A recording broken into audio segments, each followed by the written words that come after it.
अरुण शर्मा साहब, सबसे पहले आपके ही पास आ रहा हूं। भाई, मोटा जो लोकतंत्र मेरी समझ में आता है, जो एज अ आम जनता ऑफ दिस कंट्री, कि लोकतंत्र हमें वोट देने का अधिकार देता है, तो हम वोट दे के अपना प्रतिनिधि चुनते हैं। उन प्रतिनिधियों में जो सबसे बड़ी पार्टी है उसकी भाई एक मंत्रिमंडल बनता है, और जो मंत्री जी हैं वो आम जन की जो अपेक्षाएं हैं, जो आम जन की बातें हैं, उसके रूप में इस पॉलिसी बनाते हैं और सरकार चलाते हैं। लोकसभा की इंपॉर्टेंस इसलिए है क्योंकि लोकसभा के लोग डायरेक्ट चुन के आते हैं। वो कोई नॉमिनेटेड नहीं होते हैं, इनडायरेक्ट इलेक्शन के नहीं होते हैं, तो उनकी जवाबदेही ये मानी जाती है कि डायरेक्ट जनता के प्रति ज्यादा होती है। अरुण भाई, मुझे ये बताइए कि लोकतंत्र में how Lok Sabha, how a finance minister, वित्त मंत्री इस देश के, और विदेश मंत्री, ये लोग इलेक्शन लड़ने से भाग सकते हैं? क्योंकि भाई, आप पीपल्स वोट आपको चाहिए। आप जो पॉलिसी की है उस पर भी जरा एक बार लोगों का वोट हो जाए कि आप कितना अच्छा कितना खराब चला रहे हैं। मैं एक पोल भी इसके साथ चल रहा है, मैं दर्शकों से कहूंगा कि मैं भी एक पोल इसके साथ करता हूं। कल भी किया था, आज फिर से कर रहा हूं, उस पर भी आप वोट देते रहिए। अरुण भाई, सबसे पहली बात, निर्मला सीतारमण जी का I don't have that kind of money to contest, ये दैट काइंड ऑफ मनी अगर आपको थोड़ा समझ में आता हो तो जरा हमें भी समझाइए, और मैदान छोड़ के क्यों भाग रही हैं इलेक्शन लड़ने से? अरुण शर्मा साहब। जी sir. Sir, that kind of money, सरकारी अफसर को पता है आपने सरकारी नौकरी नहीं की, तो उसमें निर्मला सीतारमण जी का क्या कसूर है? That kind of money means under the table money. अब आप उसको नहीं समझ रहे तो ये तो आपकी उलझन है ना, उनकी उलझन तो नहीं है। उनकी उलझन ये है, और वो ठीक कह रही हैं, कि जो पैसा उनको लोकसभा से मंत्री होने के नाते, एमपी होने के नाते मिलता है, सर वो व्हाइट में आता है। और आज का जो दौर है उसमें व्हाइट मनी की वैल्यू है, अंडर द टेबल मनी की वैल्यू नहीं है।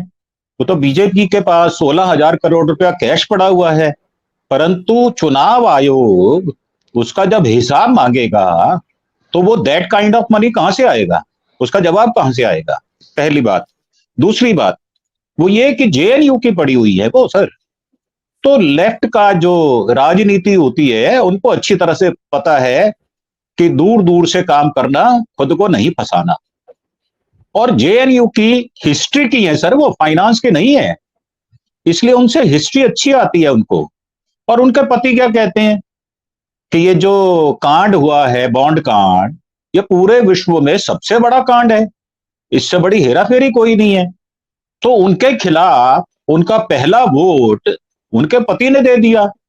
अब डर तो सर सबको लगता है, मुझे भी लगता है, आपको भी लगता है। जिसके घर से शुरुआत हो जाए विरोध की, तो वो कैसे मैदान में आए? आप तो उनको मैदान में, जंगे मैदान में धकेलने की पूरी कोशिश कर रहे हैं। आपकी ये चाल सफल होने वाली है नहीं। दरअसल वो आपसे ज्यादा समझदार हैं। और मुझे लगता है जयशंकर प्रसाद भी उसी कैटेगरी के व्यक्ति हैं। क्यों?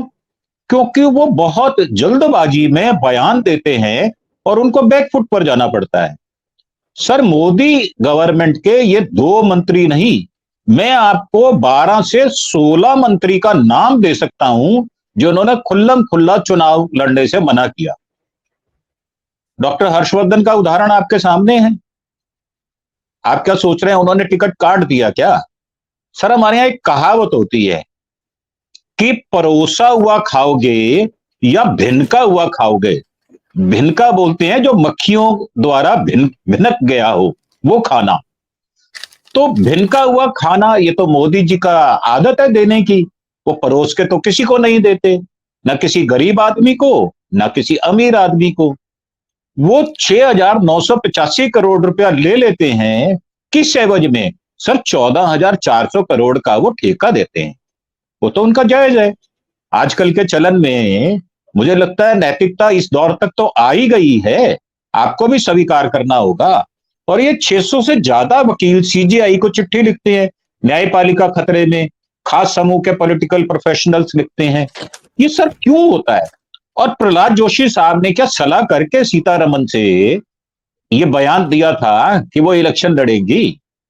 तो ये दिखाता है कम्युनिकेशन गैप बीजेपी का। कारण बीजेपी में अधिनायकवाद, अधिकारवाद की राजनीति चलती है। वहां पर ऑर्डर्स प्लेस किए जाते हैं, जैसे रेस्टोरेंट में कोई ग्राहक वेटर को जाकर एक ऑर्डर प्लेस करता है।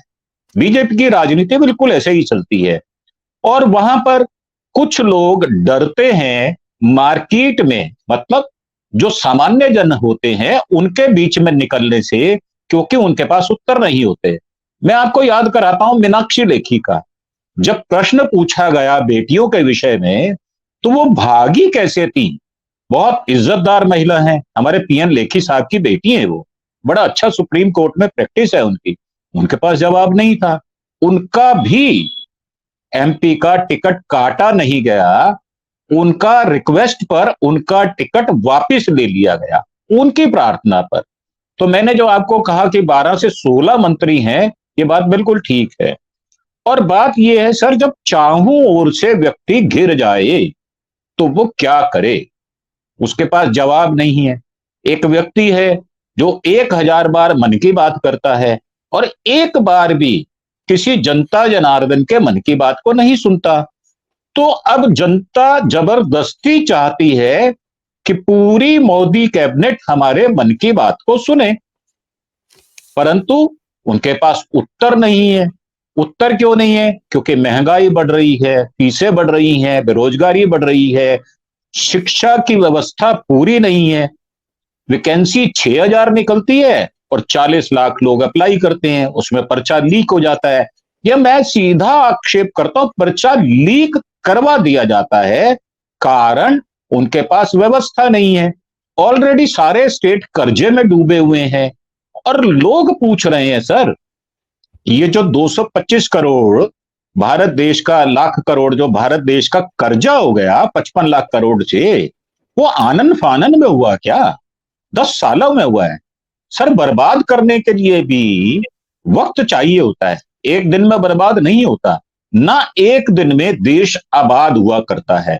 आप याद करें, नेहरू जी ने 17 साल कर्मठ मेहनत करने के बाद इस देश को ऐसी स्थिति में लेके आए जहां पर आपको कुछ डैम मिले, स्टील अथॉरिटी मिली, आईआईएम मिला और एमबीए करने के कॉलेजेस मिले, इंफ्रास्ट्रक्चर मिला। तो ये एक दिन का सीन नहीं है, उसके बाद ये निरंतर प्रक्रिया होती है और ये निरंतर प्रक्रिया बर्बाद करने की मोदी जी ऑलरेडी चला रहे हैं। लोग जागृत हो गए, वो सोचते थे शायद ये अवचेतन अवस्था में ही रहेंगे, शायद मतदाता जो है, जो जनता जनार्दन है लोकतंत्र में, वो अवचेतन अवस्था में रहेगी, परंतु वो नींद से जागे हुए वोटर आज उनको मंच से नहीं, दूरबीन लगाकर नहीं, बड़ी आसानी से दिखाई दे रहे हैं, क्योंकि मोदी जी की दूर की निगाह ठीक है, पास की निगाह खराब है। उनको हापुड़ में क्या होता है वो तो दिखता नहीं, हरियाणा में क्या होता है वो दिखता नहीं, बनारस में क्या होता है वो दिखता नहीं। दिखता क्या है? दिखता है 1000 साल पुराना भारत का इतिहास। और क्या दिखता है? 2047 का भारत कैसा बनेगा। सर अभी भुखमरी है, 85 करोड़ लोगों को अनाज दे रहे हैं, वो तो उनको लगता है मान वाली बात है, उनके लिए तो बहुत इज्जत की बात है। तो बात करते हैं 2047 की। और अगर मैं सारे पॉइंट उठाऊं तो मेरे जो मित्र बैठे हुए हैं, यूसुफ भाई, ओम सैनी साहब मेरे बड़े माननीय हैं, सम्माननीय हैं, डॉक्टर साहब बैठे हैं जो कि बहुत अच्छे वक्ता हैं, तो वक्त निकल जाएगा। लबो लबाब सर ये है कि आज बीजेपी भयाक्रांत है, अंदर से डरा हुआ व्यक्ति क्या कहेगा ये तो आपको भी पता है सर। और अगर वो मना करते हैं तो इसका मतलब वो स्वीकार कर रहे हैं कि हमारी 370 सीट आने वाली नहीं है, जनरेशन चलने वाला नहीं है, सीट जो है वो फंस गई है सर। और फंसी हुई गाड़ी, हमारे यहाँ तो गांव में कहते थे, जो अगर भैंसा बुग्गी फंस जाए तो गांव से लोग बुलाने पड़ते हैं उसको निकालने के लिए। और कर्ण का तो आपको याद होगा ना सर, उसका पहिया फंसने के बाद ही वो मृत्यु को प्राप्त हुआ, तो उनको कर्ण की याद आती है। वैसे भी मोदी जी महाभारत के सारे चरित्र तो जी चुके, भीष्म पितामह वाला जी चुके क्योंकि वो बोलते नहीं है विषयों पर, कर्ण वाला जी चुके क्योंकि वो दानवीर हैं, बिहार में मंच से बोलते हैं, आवाज लगाते हैं, बोली लगाते हैं। कितने का दूं? कितने का प्रोग्राम दूं, 1 लाख करोड़ का, 1.25 लाख करोड़ का। और मोदी जी बोलते क्या हैं? मोदी जी दुर्योधन की भाषा बोलते हैं, व्यभिचारी भाषा। और हुक्म किसको देते हैं? वो दुशासन भी बनना चाहते हैं, परंतु वो द्रौपदी नहीं बनना चाहते, क्योंकि द्रौपदी का चीरहरण हो गया था। उनको पता है जनता अब उनका चीरहरण करने पर उतारू है, परंतु मैं प्रार्थना करूंगा सहज भाव से उनके खिलाफ वोट करें, उनका चीरहरण हो जाएगा। और ऐसा उनको पहले से ही अनुमान है। तो अगर निर्मला जी मना करती हैं तो वो उचित है, उसको आप गलत ना ठहराएं। जी। अरुण शर्मा साहब, ये जो बात यूसुफ साहब ने उठाई है, ये जो मेरी अंडरस्टैंडिंग है वो मैं बता दूं। ये कांग्रेस ने प्रेस कॉन्फ्रेंस में जिस दिन ये कहा कि हमारी 400 रुपए मिनिमम वेजेस होगी असंगठित क्षेत्र की मिनिमम वेजेस, उसके बाद बीजेपी हरकत में आई। बीजेपी उसके बाद इलेक्शन कमीशन में गई कि भाई 1 अप्रैल से नई वेजेस लागू होनी है और हमें परमिशन दी जाए कि हम नई वेजेस को बढ़ा के जो भी करना उसको अनाउंस कर सके। जैसा किरवानी साहब ने कहा, उसने बड़ी निर्लजता से ये काम किया। दो चीजें हैं। पहली चीज ये है, ये एकदम से नहीं हुआ था कि 1 अप्रैल को होना है। ये पिछली 1 अप्रैल को ही पता था कि अगली 1 अप्रैल 2023 में जब इन्होंने बढ़ाया था, तभी तय था कि 1 अप्रैल 2024 में चेंज होगा। अब तब 2 रुपए बढ़ाए थे, 2 रुपए बढ़ाए थे तब। जी यूसुफ भाई, उसी दिन ये पता था कि 1 अप्रैल में होगा। ये कोई एकदम से नहीं आ पड़ा कि एक विपदा आ गई और वो हो गया। तो एक तो ये जानबूझ के, अगर आप इतने निकम्मे हैं कि, और या आपकी प्रायोरिटी में मजदूर हैं ही नहीं कि आप उनको भूल ही जाते हैं, तो एक तो वक्तव्य मैं इस पे जाऊंगा, क्योंकि ये जो 7 रुपए और 30 रुपए ये लोगों को भुलाने का काम है। 7 रुपए अगर आप रख भी लीजिए तो 200 दिन की मजदूरी अगर मिलती है पूरे टाइम, तो ये जरा कैलकुलेट कर लीजिए, 1400 रुपया हुआ। 1400 रुपया आप एक मजदूर को पूरे साल में बढ़ा के दे रहा है। अगर 200 दिन की मजदूरी देते हैं, जो आजकल नहीं मिल रही है, डॉक्टर राजा राम जी के पास आऊंगा तो वो ज्यादा बेहतर इसमें बता पाएंगे। मैं जरा अरुण भाई आपसे एक और चीज पूछ लूं। एक महाराष्ट्र में भी ये रोज पेपर चिल्ला रहा है कि महाराष्ट्र का गठबंधन बिल्कुल टूट गया, टूट गया, टूट गया। अरे भाई, बीजेपी की जैसी तानाशाही वहां नहीं है। वहां कुल मामला यह है कि शरद पवार साहब ने अपना एक स्टेटमेंट आपस की मीटिंग में कहा कि भाई हम सब लोग अगर एक साथ अनाउंस करते तो ज्यादा अच्छा था, अलग अलग अनाउंस करने से थोड़ी कभी कभी वो मिसकम्युनिकेशन होता है। वहां में कहीं कोई दिक्कत नहीं है, वहां कोई एक नेता नहीं कह रहा कि दिक्कत है। सीट अगर कहीं पे भी अनाउंस की जाती है दिक्कत है। अरे सीट छोड़ दीजिए अरुण भाई, गाड़ी में जब हम 6 लोग घर के बैठते हैं तो कौन पीछे बैठेगा कौन आगे बैठेगा, उसी में 1-2-4 मिनट लग जाता है कि तुम पीछे चलो, तुम बिल्कुल पीछे चले जाओ, तुम सीट फोल्ड करो। तो ये तो लोकसभा की टिकट है और इसमें अगर थोड़ी खींचतान है तो यही फर्क बीजेपी और बाकी है। बाकी जगह एक लोकतांत्रिक प्रक्रिया है, बातचीत हो रही है और संवाद से चीजें हल हो रही हैं। तो दोनों चीजों पे जो मनरेगा का जो इन्होंने एक लिप सर्विस की है, और जिसको इलेक्शन कमीशन ने अगर परमिशन दी भी तो कहना चाहिए था कि आप इस पे एक शब्द भी नहीं बोलेंगे इलेक्शन के दौरान कि आपने मनरेगा की बात की। क्यों नहीं क्वालिफाई करके कह सकते थे कि आप चुपचाप अधिसूचना जारी कर दीजिएगा, बोलिएगा कुछ नहीं। तो मैं दोनों चीजों पे आपका वक्त है, महाराष्ट्र क्राइसिस जिस तरह से हो रही, जिसको बढ़ा चढ़ा के कहा जा रहा है, और दूसरी तरफ ये जो मनरेगा वाली बात है। जी जी सर। सर आपको पता होगा कि पूरे वर्ष में जो सरकारी कर्मचारी होते हैं, वो केंद्रीय हो राज्य के हो, 2 बार डीए बढ़ता है, 1 जुलाई को, 1 जनवरी को। तो ये तो बिल्कुल डीए जैसा है ना। 1 अप्रैल को आपको रेट बढ़ाना है तो आपने रेट को रिवाइज किया है महंगाई के अकॉर्डिंगली। वैसे भी जो मनी इन्फ्लेशन होता है वो 10% का होता है। आपका 100 रुपया अगले वर्ष 90 रुपए का रह जाएगा। तो ये मनी इन्फ्लेशन को मीट करता है। डीए का मतलब क्या होता है? यही मतलब मैं समझता हूं, ये मनरेगा की मजदूरी के साथ नियम लागू होता है। आप 1 अप्रैल को रिवाइज्ड करते हैं कि आपको जो कम हो रहा मजदूरों को पैसा, उसको बढ़ाना। ये एक नियमित प्रक्रिया है, ये बढ़ाना नहीं है, ये भुलेखा आप डालते हैं। दूसरा प्रश्न आपने पूछा महाराष्ट्र के लिए, तो महाराष्ट्र में आज सवेरे भी वहां के कांग्रेस के स्पोक्स पर्सन हैं, उन्होंने बताया था कि 4 बजे पवार साहब के साथ सभी की मीटिंग है, उसमें हर चीज को मान लिया गया है, सिर्फ एक विषय रह गया है, वो एक सीट है संजय निरुपम की, तो उनको मना लिया जाएगा। वो जहां से टिकट चाहते हैं वहां पर और भी लोग टिकट चाहते हैं, तो टिकट ज्यादा चाहना मतलब एक कॉन्स्टिट्यूंसी से आपके पास 3 या 4 कैंडिडेट हैं, ये तो अच्छे पॉजिटिव है, ये तो निशानी, ये कोई बुरी निशानी नहीं है।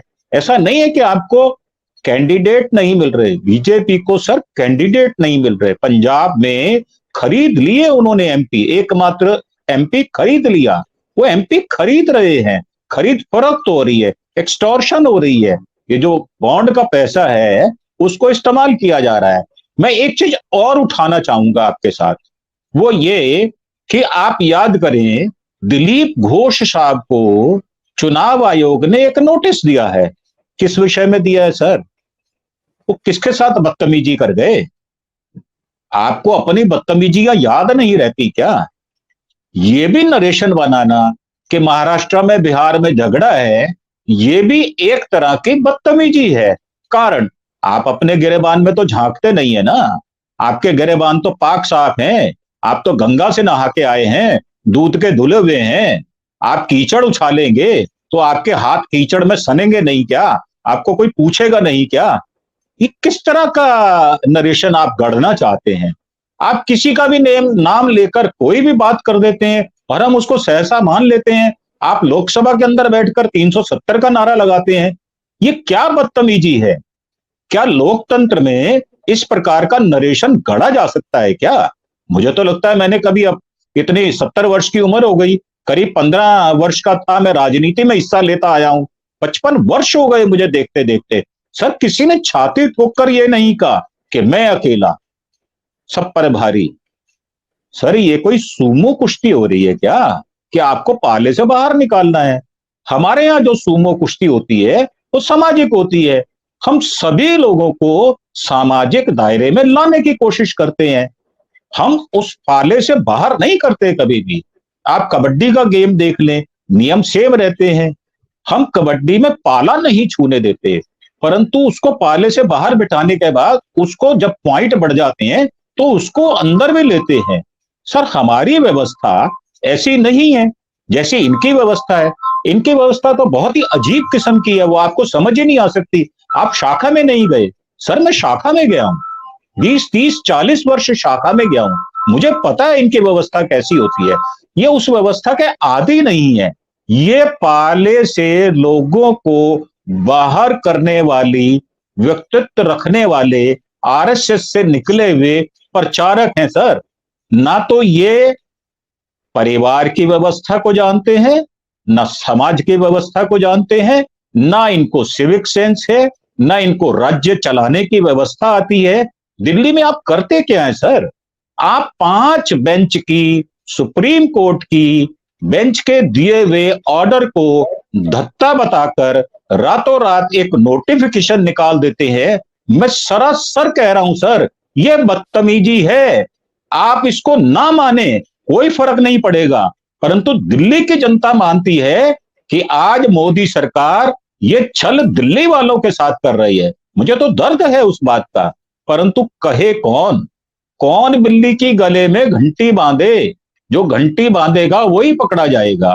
तो मुझे लगता है ये जो आप नरेशन गढ़ते हैं ना बार बार, ये आपके चलने वाले नहीं है। और ये बात बिल्कुल ठीक है, मैं तो बहुत बार कह चुका, आज दिल्ली में हर रेहड़ी वाले के पास, पकोड़े वाले के पास, वेंडर के पास एंड्रॉयड फोन है सर।